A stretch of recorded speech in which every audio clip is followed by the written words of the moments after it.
श्री शिवाय नमस्तुभ्यम। आइए दोस्तों, आज की कथा सुनते हैं पंडित प्रदीप मिश्रा के मुखारबिंद से।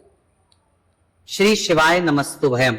दोस्तों, जैसा कि आप सभी लोग जानते हैं कि 31 मार्च 2026 यानी मंगलवार को पड़ रही है चैत्र मास की शुक्ल पक्ष त्रयोदशी तिथि। और दोस्तों, यह वह तिथि है जो चैत्र मास में पड़ने वाली सबसे बड़ी तिथि है, क्योंकि यह मंगलवार के दिन पड़ रही है और इसका बहुत ही बड़ा और विशेष महत्व होता है। पूज्य गुरु जी ने कहा है कि अगर कभी भी मौका लग जाए और चैत्र महीने की त्रयोदशी तिथि मंगलवार को पड़ जाए तो आप लोगों को एक छुटकी काला तिल वाला उपाय तो अवश्य ही करना चाहिए। इन दोनों का संयोग बहुत ही कम आता है। इसी के साथ में गुरु जी ने अपनी शिव पुराण कथा में बताया है कि इस दिन आपको एक छुटकी काला तिल वाला उपाय तो आपको अवश्य ही करना चाहिए, क्योंकि ऐसा दिन पूरे साल में सिर्फ एक ही बार आता है। और दोस्तों, आप सभी लोग जानते हो कि मंगलवार त्रयोदशी तिथि का अगर सबसे बड़ा कोई उपाय है तो वह एक छुटकी काला तिल वाला उपाय है। तो दोस्तों, मंगलवार त्रयोदशी तिथि के दिन आप लोगों को इस एक छुटकी काला तिल वाला उपाय को जरूर करना है। बहुत सारे लोग होंगे जिन लोगों ने इस उपाय को ना किया हो, मतलब पूरा साल निकल गया, उन्होंने किसी भी दिन इस छुटकी काला तिल वाला उपाय को ना किया हो। पर दोस्तों, आपके पास एक आखिरी मौका बचा हुआ है जो कि 31 मार्च मंगलवार त्रयोदशी तिथि के दिन है। इस दिन आप लोगों को इस वाले उपाय को जरूर कर लेना है। भले ही आपने पूरे महीने भर इस उपाय को ना किया हो, पर अगर आपने इस महीने के मंगलवार त्रयोदशी तिथि के दिन अगर इस वाले उपाय को कर लिया तो आपको इस उपाय को करने का वह फल मिलेगा जिसकी आपने कभी कल्पना भी नहीं करी होगी। इसीलिए आप लोग इस वाले उपाय को एक बार जरूर कर लेना है, ताकि आप लोगों के हाथ से ये मौका ना जा सके और आपको इस उपाय को करने का फल मिल सके। दोस्तों, यह उपाय पंडित जी ने अपनी अभी की ही श्री शिव महापुराण की कथा में बताया है। उपाय को आज हम आपको बहुत अच्छे से समझाने वाले हैं। इस वीडियो को देखने के बाद इस उपाय को समझने के लिए आपको कोई और वीडियो को देखने की जरूरत नहीं पड़ेगी। तो चलिए दोस्तों, उपाय को शुरू करते हैं। देखिए, यह इस चैत्र महीने के मंगलवार त्रयोदशी तिथि के दिन यह कितना खास होता है, इतना महत्वपूर्ण होता है, देखा गया है। कभी कभी बड़े बड़े पूजा पाठ अनुष्ठान से जो मनोकामना पूर्ण नहीं होते, वह चैत्र महीने की मंगलवार त्रयोदशी तिथि के दिन एक छोटे से उपाय करने से ही आपकी मनोकामना पूर्ण होए। और बहुत सारे लोगों ने इस उपाय को किया भी है और उनको इस उपाय को करने का फल भी जरूर मिला है। अगर आप लोग भी इस उपाय को करना चाहते हैं तो आप इस उपाय को पहले अच्छे से समझ लेना, सुन लेना, उसके बाद करना। आपको इस उपाय का फल जरूर मिलेगा। और इस उपाय को कर लेने से आपके घर में चाहे किसी भी प्रकार की दोहक और समस्या क्यों ना चल रही हो, आपको उसका कारण भी नहीं पता है कि भाई ये समस्या किस कारण से चल रही है। उसका कुछ भी कारण हो सकता है, जैसे पितृदोष हो सकता है या किसी भी तरह का मंगल दोष भी हो सकता है। तो इस दिन आप लोगों को ये वाला उपाय कर लेना है। ये एक ऐसा उपाय है जिस उपाय को अगर किसी विशेष दिन पर किया जाए तो भाई उस विशेष दिन का जो है वो तो हमें मिलता ही मिलता है, पर हमने उस दिन पर इस उपाय को किया है तो हमें उससे भी बड़ा फल मिलता है, और फल बहुत जल्दी मिलता है, क्योंकि आप इस उपाय को बहुत ही बड़े और विशेष दिन पर रहे हो। तो चलिए अब उपाय के बारे में बात करते हैं, लेकिन उससे पहले आप लोगों को ये जानना आवश्यक है कि आखिर ये उपाय किस समय करना है, किसको करना है और कैसे करना है।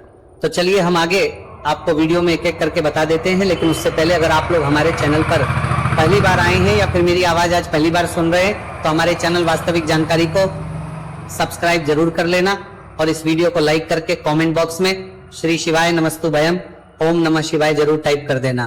तो दोस्तों, इस एक छुटकी काला तिल वाला उपाय को हमें इस मंगलवार त्रयोदशी तिथि के दिन कैसे करना है, किसको करना है, किस समय करना है और कहां पर करना है, ये सारे सवालों के जवाब आपको इस वीडियो में मिल जाएंगे। और जो ये वीडियो देखेगा भाई, उसको एक छुटकी काला तिल वाला उपाय जरूर करना चाहिए, क्योंकि इस दिन काला तिल का भी बहुत ही बड़ा और विशेष महत्व होता है। और बात आ जाए छुटकी काला तिल वाला उपाय की, तो ये सोने पे सुहागा वाली बात हो जाती है और ये एक बहुत ही बड़ा उपाय हो जाता है इस मंगलवार त्रयोदशी तिथि का। तो अब दोस्तों, इस एक छुटकी काला तिल वाला उपाय को आखिर करना किसको है, सबसे पहले हम लोग वो बात जान लेते हैं। तो देखो, घर की जो बड़ी माताएं बहनें होती हैं, उन माताओं बहनों में से कोई भी एक बड़ी माता बहन इस वाले उपाय को कर सकती है। और दोस्तों, अगर आप तो अपने घर में से सभी सदस्यों को भी इस उपाय को करवा सकते हैं। अगर किसी व्यक्ति की खुद की कोई मनोकामना है, खुद की कोई दुख और परेशानी है जो कि वो अपने लिए ही करना चाहता है इस वाले उपाय को, तो वो खुद अपने लिए भी कर सकता है। बाकी अगर कोई घर में से ऐसा है जो कि अपने पूरे घर परिवार की सुख और शांति के लिए या वाला उपाय करना चाहता है, तो भाई वो भी कर सकता है, उसमें भी कोई दिक्कत वाली बात नहीं है। कहने का मतलब है कि इस उपाय को हर एक सदस्य भी कर सकता है और पूरे घर परिवार के सदस्य के लिए घर की बड़ी माताओं बहनों में से कोई एक माता बहन भी कर सकती है। माताएं बहनें अगर घर में उपस्थित ना हो या वो यह वाला उपाय ना कर पा रही हो, तो फिर घर का कोई बड़ा सदस्य भी इस एक छुटकी काला तिल वाला उपाय को कर सकता है, चाहे फिर वो पुरुष ही क्यों ना हो, उसमें कोई भी दिक्कत वाली बात नहीं है। उसके बाद में दोस्तों जो अगला प्रश्न निकल आता है वो ये आता है इस उपाय को लेकर कि आखिर इस उपाय को हमें किस समय करना है, सुबह के समय करना है कि शाम के समय करना है। तो देखो इस वाले उपाय को आप लोग सुबह के समय भी कर सकते हो और शाम के समय प्रदोष काल में भी कर सकते हो। अब अगर आप पूछो कि भाई सबसे उत्तम समय कौन सा रहेगा इस एक छुटकी काला तिल वाला उपाय को करने का, तो हम आपसे बस यही कहेंगे कि इस उपाय को आप सुबह के समय करेंगे तो ज्यादा बेहतर होगा। बाकी अगर प्रदोष काल शाम के समय भी करेंगे तो भी अच्छा होगा, उसमें कोई भी दिक्कत वाली बात नहीं है।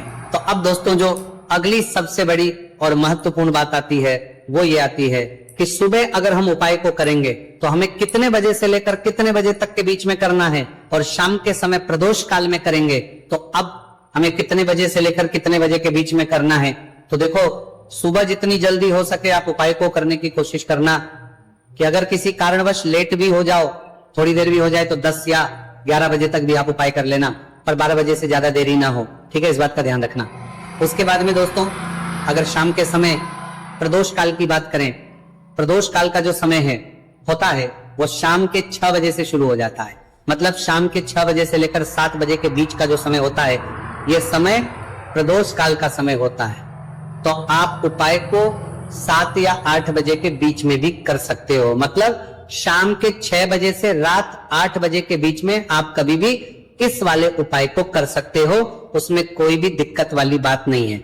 देखिए यदि आपके जीवन में संकट बहुत ही अधिक चल रहे हो, समस्याएं बहुत ही अधिक चली हो, एक एक रूप खर्च करने आपको बस ओढ़ रहा है, भूमि से जुड़ी हुई कोई भी समस्या हो, या फिर आपके विवाह से जुड़ी हुई कोई भी समस्या हो, या आपके व्यापार से जुड़ी हुई कोई भी समस्या हो, तो आपकी ये सारी समस्या इस मंगलवार त्रयोदशी तिथि के दिन समाप्त होने वाली है। तो चलिए दोस्तों जानते हैं उस विशेष उपाय के बारे में। देखिए इस वीडियो में हम पूज्य गुरु जी द्वारा बताए गए 3 बहुत ही चमत्कारिक उपायों के बारे में जानेंगे। देखिए ये जो उपाय है आपके जीवन से दुर्भाग्य का तो अंत करेंगे ही, साथ ही साथ यदि आपके जीवन में धन की समस्या चल रही है तो वह सभी भी आपकी समाप्त हो जाएंगी। देखिए गुरुजी ने बताया है कि जब भी मंगलवार त्रयोदशी तिथि का दिन पड़े तो हमें कर्ज मुक्ति के लिए कुछ उपाय करने चाहिए। इसी के साथ हमें धन प्राप्ति, भूमि से जुड़े कार्यों और विवाह के लिए भी उपाय करने चाहिए। तो चलिए दोस्तों जानते हैं गुरुजी द्वारा बताए गए सबसे पहले उपाय के बारे में। देखिए यह उपाय विशेषकर उन लोगों को करना है जिनकी भूमि से जुड़ी कोई भी समस्या चल रही हो, यानी कि उनकी भी जमीन से जुड़ी हुई समस्या चल रही है, यानी कि जो लोग मकान खरीदना चाहते हैं, या फिर उनका खेत से जुड़ा कोई भी केस चल रहा है, या फिर जिनके भी विवाह में विलंब हो रहा है, या फिर जिन भी लोगों के जीवन में कर्ज बहुत ही अधिक बढ़ने लगा है, कर्ज जो है वह चुका नहीं पा रहे हैं, तो गुरुजी ने कहा है कि ऐसे लोगों को ये उपाय करना चाहिए। देखिए इस उपाय के लिए आपको थोड़े से काले तिल ले लेने हैं। देख आपको मात्र 1 चुटकी काले तिल ले लेने हैं। इसी के साथ में आपको थोड़ा सा शहद ले लेना है। फिर सबसे अंत में आपको 1 लोटा शुद्ध जल ले लेना है। तांबे के पात्र के अंदर आपको अपने घर से शुद्ध जल ले लेना है और इन सभी सामग्रियों को आपको लेकर के पहुंच जाना है। भगवान शिव के मंदिर में देखिए पूज्य गुरु जी ने बताया है कि इस उपाय को आप सुबह से लेकर के शाम तक किसी भी समय में कर सकते हैं। देखिए मंदिर पहुंचने के आप जो काले तिल लेकर के गए थे उनमें आपको थोड़ा सा शहद लगा लेना है। देखिए आप जो शहद लेकर के आए हैं उस शहद में आपको ये काले तिल अच्छे से डुबो देना है और शहद से युक्त ये जो काले तिल हैं इन्हें आपको शिवलिंग पर अर्पित कर देने हैं, या फिर आपको शिवलिंग के चारों तरफ अच्छे से काले तिल का लेपन कर देना है। पूज्य गुरु जी ने बताया है कि लेपन करते समय यदि आपके जीवन में कर्ज से जुड़ी समस्याएं चल रही हैं, लेपन करते समय आपको आर्यन मुक्तेश्वर महादेव का स्मरण करना है, या फिर आपके जीवन में विवाह से संबंधित या फिर जमीन से संबंधित कोई भी समस्या चल रही है, तो फिर आपको मंगलेश्वर महादेव का स्मरण करना है। इसके बाद जो आप जल लेकर के आए हैं उसे आपको धीरे धीरे शिवलिंग पर अर्पित कर देना है, तथा आपको लगातार शिव महापुराण के मूल मंत्र श्री शिवाय नमस्तुभयम इस मंत्र का जाप करते रहना है। पूज्य गुरु जी ने बताया है कि सिर्फ एक मंगलवार त्रयोदशी तिथि ये उपाय करके देखना और आप स्वयं देखेंगे कि 2 से 3 महीने के अंदर आपके जीवन से जुड़ी हुई जो भी समस्याएं हैं, बस सभी समस्या बहुत ही जल्द महादेव की कृपा से दूर होने लगेगी। तो दोस्तों, इस प्रकार से आपको ये पहला उपाय ना है। अब हम जानते हैं दूसरे विशेष उपाय के बारे में। देखिए, इस उपाय के लिए आपको एक प्यारी सी बेलपत्र ले लेनी है। इसी के साथ में एक लोटा शुद्ध जल लेना है तांबे के पात्र के अंदर, और इसी के साथ में आपको थोड़ा सा शहद ले लेना है। देखिए, मंगलवार का दिन है और मंगलवार त्रयोदशी तिथि के दिन यदि हम शहद का उपाय करते हैं तो इससे महादेव हमसे बहुत ही अधिक प्रसन्न होकर के हमारी मनोकामना को परिपूर्ण करते हैं। देखिए दोस्तों, यदि आपको बेलपत्र नहीं मिल पाती है तो आप भगवान शिव के शिवलिंग पर जो बेलपत्र छड़ी हुई होती है उसे शुद्ध जल से धो करके उसका उपयोग कर सकते हैं। तो इन सभी सामग्रियों को आपको भगवान शिव के मंदिर में लेकर के पहुंच जाना है। गुरुजी ने कहा है कि इस उपाय को भी आप सुबह से लेकर के शाम तक किसी भी समय में कर सकते हैं। देखिए, मंदिर पहुंचने के बाद आपके पास जो एक बेलपत्र है, और बेलपत्र की जो सबसे बड़ी वाली पत्ती होती है और उसकी जो चिकनी साइड होती है उस पर आपको अच्छे से शहद का लेपन कर देना है।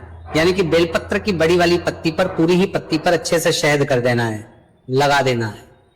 अब देखिए, ये जो बेलपत्र है इसे आपको अपने सीधे हाथ की हथेली पर रखना है, और आपके जो भी कार्य अटक रहे, देखिए बहुत से लोग ऐसे होते हैं जो अपने नौकरी को प्राप्त करने के लिए सालों से तैयारी करते हैं लेकिन उनको नौकरी नहीं प्राप्त हो पाती है। बहुत से ऐसे लोग होते हैं जो बहुत ही मेहनत करते हैं, धन भक्ति के लिए बहुत अधिक प्रयास करते हैं, लेकिन फिर भी उनको धन प्राप्त नहीं हो पाता है। तो गुरुजी ने बताया है कि जब भी आपको अपने कार्यों में सफलता ना मिले तो फिर आपको मंगलवार के दिन इस उपाय को अवश्य करना चाहिए।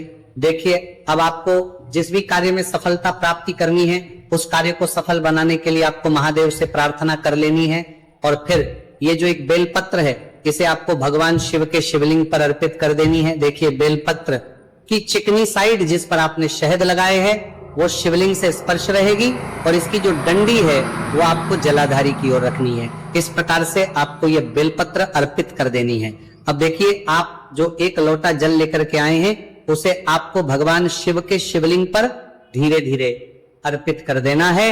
श्री शिवाय नमस्तुभयम इस मंत्र का जाप करते हुए देखिए, जैसे ही यह जल शिवलिंग से होकर के जलाधारी की ओर बह करके आएगा तो इसे आपको थोड़ा सा अपने सीधे हाथ की हथेली में झेल लेना है। इस जल को आपको अपनी दोनों आंखों पर लगा लेना है, और इस जल का थोड़ा सा छिड़काव आपको अपने शरीर पर कर लेना है। पूज्य गुरुजी ने बताया है कि जब भी हम मंगलवार के दिन शहद वाली बेलपत्र शिवलिंग पर अर्पित करते हैं तो इससे हमें महादेव हर कार्य में सफलता प्राप्त करवाते हैं। यदि हमें अपनी मेहनत करने के बावजूद भी पर्याप्त मात्रा में सफलता नहीं मिल पा रही है तो गुरुजी ने कहा है कि आपको मंगलवार त्रयोदशी तिथि के दिन यह चमत्कारिक उपाय अवश्य ही कर लेना है। अब दोस्तों, हम जान लेते हैं गुरुजी द्वारा बताए गए तीसरे विशेष उपाय के बारे में। देखिए, इस उपाय के लिए भी आपको मात्र एक लोटा शुद्ध जल ले लेना है तांबे के पात्र के अंदर। फिर इसी के साथ में आपको एक प्यारी सी बेलपत्र ले लेनी है। बेलपत्र आपको ध्यान रखना है कि कैसे भी कटी हुई खंडित नहीं होनी चाहिए। अब देखिए, मात्र 2 सामग्री लेकर के आपको भगवान शिव के मंदिर में पहुंच जाना है। पूज्य गुरुजी ने बताया है कि यह उपाय विशेषकर उन लोगों को करना है जिनकी कोई भी विशेष मनोकामनाएं जो कई दिनों से परिपूर्ण नहीं हो पा रही है, चाहे वह विवाह से संबंधित हो, नौकरी से संबंधित हो, व्यापार से संबंधित हो, चाहे किसी भी प्रकार की मनोकामना है जो परिपूर्ण नहीं हो पा रही है, तो उसके लिए आपको यह उपाय करना है। देखिए, इस उपाय को भी आप सुबह से कि शाम तक किसी भी समय में कर सकते हैं। देखिए, मंदिर पहुंचने के बाद सबसे पहले तो आप बेलपत्र लेकर के आए हैं, उसे आपको अपने सीधे हाथ की हथेली पर रखना है और आपको महादेव से प्रार्थना करनी है कि हे मेरे महादेव, मेरी ये जो मनोकामनाएं बहुत दिनों से अधूरी हैं, मैंने कई प्रकार के उपाय कर लिए हैं, कई प्रकार के व्रत कर लिए हैं, लेकिन अभी तक मेरी मनोकामना परिपूर्ण नहीं हो पाई है। तो उस मनोकामना को परिपूर्ण करने के लिए प्रार्थना करनी है और ये एक बेलपत्र आपको शिवलिंग पर अर्पित कर देनी है। देखिए बेलपत्र की जो चिकनी साइड है वह शिवलिंग से स्पर्श रहेगी और इसकी जो है वो आपको जलाधारी की ओर रखनी है। इस प्रकार से आपको यह बेलपत्र अर्पित कर देनी है। इसी प्रकार से आपको यह बेलपत्र अर्पित करनी है। अब देखिए आप जो एक लोटा शुद्ध जल लेकर के आए हैं, इसे आपको धीरे धीरे शिवलिंग पर अर्पित कर देना है इस मंत्र का जाप करते हुए। देखिए जल अर्पित करते हुए आपको कम से कम 11 बार श्री शिवाय नमस्तु भयम या फिर ओम नमः शिवाय इस मंत्र का जाप कर लेना है। पूज्य गुरुजी ने बताया है कि जो भी व्यक्ति 31 मार्च मंगलवार त्रयोदशी तिथि के दिन शिवलिंग के सामने इस उपाय को करता है तो उसकी जो भी मनोकामना है वह महादेव की कृपा से निश्चित ही परिपूर्ण हो जाती है। तो दोस्तों ये थे पूज्य गुरुजी द्वारा बताए गए कुछ बहुत ही खास उपाय। अगर आपको जानकारी अच्छी लगी हो तो वीडियो लाइक करिएगा। मिलते हैं फिर एक नए वीडियो के साथ। श्री शिवाय नमस्तु भयम।